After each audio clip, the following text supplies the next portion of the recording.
Esther 3. Sometime later, King Xerxes promoted Haman, son of Hammedatha, the Agagite, over all the other nobles, making him the most powerful official in the empire. All the king's officials would bow down before Haman to show him respect whenever he passed by, for so the king had commanded, but Mordecai refused to bow down or show him respect. Then the palace officials at the king's gate asked Mordecai, "Why are you disobeying the king's command?" They spoke to him day after day, but still he refused to comply with the order. So they spoke to Haman about this to see if he would tolerate Mordecai's conduct, since Mordecai had told them he was a Jew. When Haman saw that Mordecai would not bow down or show him respect, he was filled with rage. He had learned of Mordecai's nationality, so he decided it was not enough to lay hands on Mordecai alone.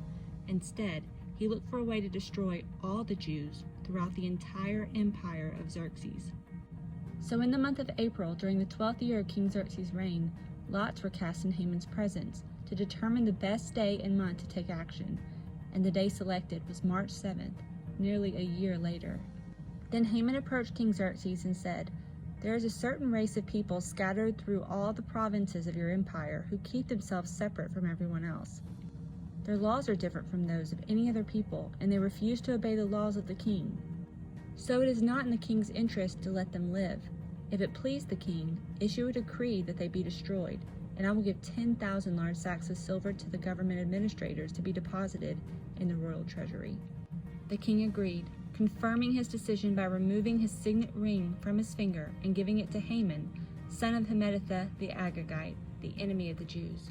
The king said, "The money and the people are both yours to do as you see fit."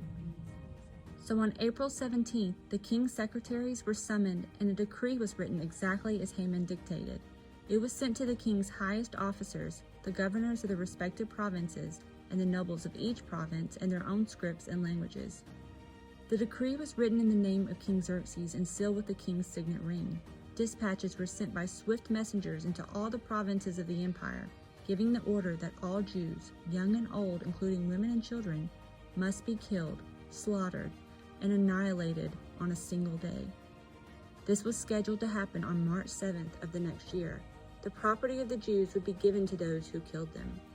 A copy of this decree was to be issued as law in every province and proclaimed to all peoples that they would be ready to do their duty on the appointed day. At the king's command, the decree went out by swift messengers, and it was also proclaimed in the fortress of Susa.